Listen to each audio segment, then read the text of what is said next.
Welcome back to Nightmare Crypt. Lock your doors, turn the volume up just enough that you can still hear your house breathing. What you're about to hear isn't a story, it's a confession. And if you're listening to this late at night, you need to understand something before I go any further. What happened to me didn't stop when I quit that job.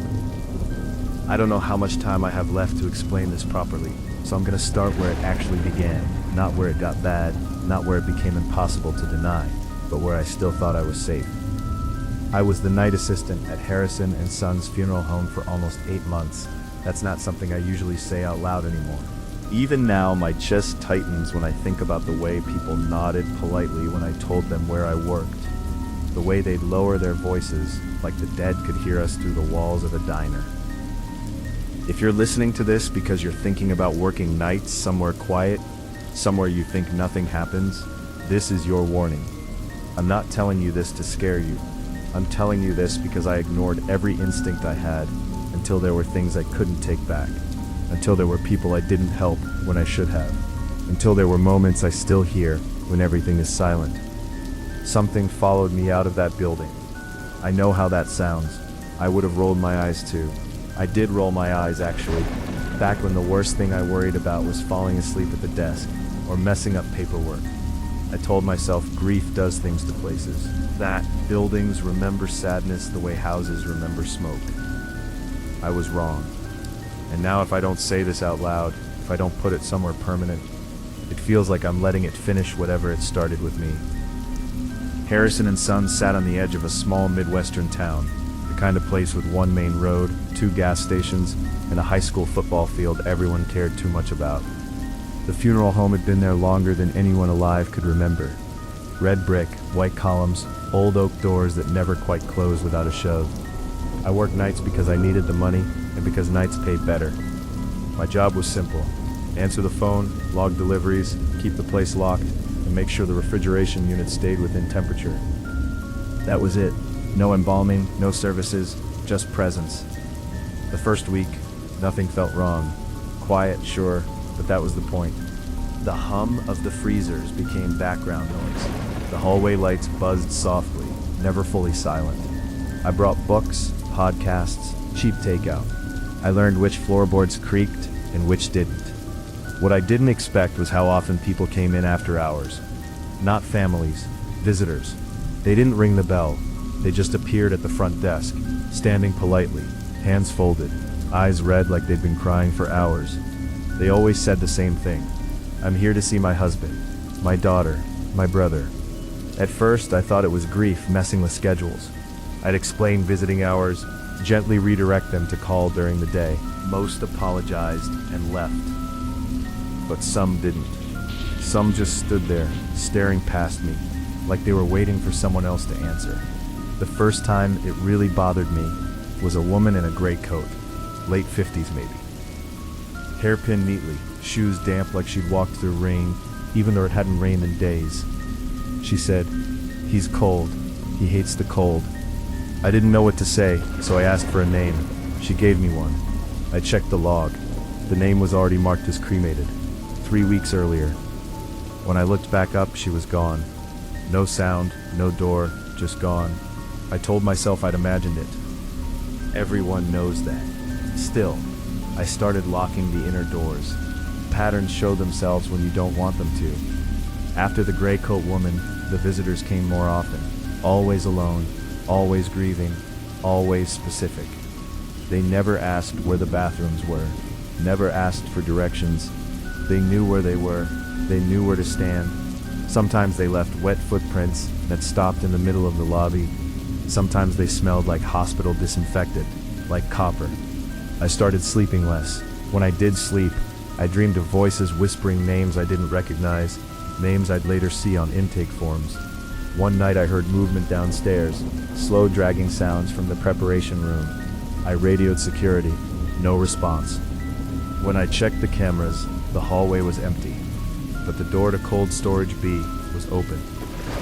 That door was never open. Inside, one of the drawers was pulled halfway out. The tag on the toe read a name I'd heard spoken at the desk 2 nights earlier. "I just need to see him," the man had said. "I need to tell him something." I shut the drawer. My hands wouldn't stop shaking. That was the night I realized the visitors weren't confused. They were late. Midway through my shift a week later, I caught myself thinking about you. Whoever you are, listening to this now. If you've made it this far and you're the kind of person who listens to confessions like this, take a second and subscribe to Nightmare Crypt. Not for me. Some things only stay buried if people keep talking about them. After that thought crossed my mind, the lights flickered, all of them, and I heard breathing behind me that didn't belong to anyone alive. The funeral home stopped feeling like a building. It felt like a waiting room. I'd catch reflections in the glass, faces behind me that vanished when I turned around. The phones rang without callers. The temperature logs changed on their own. One night, a child stood in the hallway, barefoot, blue lips. She asked me why her mom hadn't come yet. I told her I didn't know.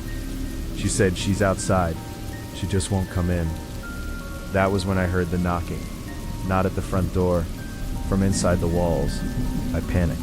I mean, my body reacted before my brain could catch up. Heart hammering, vision tunneling. I locked myself in the office and sat on the floor with my back against the filing cabinet, trying not to scream. The knocking moved. It followed me. Then everything went quiet. Too quiet. I opened the office door and found the hallway filled with people. Dozens of them, standing shoulder to shoulder, silent, expectant. All of them looking at me. I realized then what my job had actually been. I wasn't there to keep the dead cold. I was there to keep them from wandering. The night I quit, the doors wouldn't unlock. The visitors were angry. They pressed close, their faces wrung up close, eyes too still, mouths moving out of sync with their words. They demanded answers I didn't have, apologies I couldn't give. I ran. I don't remember getting outside. I remember the sound of something tearing like fabric soaked in water. I survived, but I didn't escape. I see them now, at bus stops, in grocery stores, standing just outside my bedroom door. They're still waiting. And if you ever find yourself working nights somewhere old, somewhere heavy, pay attention to who comes in after hours, because the dead don't visit for no reason. And once they learn your face, they don't forget it. The first thing I noticed after I stopped working there was the silence in my apartment. Not the relief kind. It was the kind of silence that feels staged, like a room holding its breath because it knows something is about to happen. I moved into that apartment 3 days after I quit Harrison & Sons. I didn't want to go back to my old place. Too many nights coming home exhausted, still smelling faintly of antiseptic and cold metal. Too many times standing in my shower, convinced I could hear the low hum of refrigeration units under the running water. This place was newer, cheap, but clean. Second floor, thin walls, neighbors who argued loudly enough that I should have felt less alone. I didn't. The first night, I slept with every light on. I kept my phone charging beside me, volume maxed. I told myself I was being paranoid. Trauma does that. Anyone who's worked around death will tell you that. I woke up at 3:17 a.m. to the sound of knocking. 3 soft taps from inside my bedroom closet. I didn't even breathe. I stared at the ceiling, counting cracks, listening to my own pulse pound in my ears. 3 taps again. A pause. Then a voice I recognized. "Excuse me," it said, polite and strained. "I think I'm in the wrong place." That was the moment something inside me broke, not shattered, just slipped, like a bone popping out of its socket. Painful, but suddenly everything wrong made sense. I didn't answer. Eventually the knocking stopped. In the morning the closet door was open. I started keeping notes after that, not because I thought anyone would read them, but because writing things down made them feel contained, defined, real in a way I could manage. Day 4. Woman standing across the street at 6:40 a.m. Gray coat. Same one from the funeral home. Didn't move until I closed my blinds. Day 7. Phone rang at 2:02 a.m. No caller ID. Cold air smelled through the speaker. Day 11. Someone sat on my bed, mattress dipped, no one visible. I stopped sleeping entirely. Sleep is dangerous when you're being waited on. I started seeing patterns again. That's how it always escalates.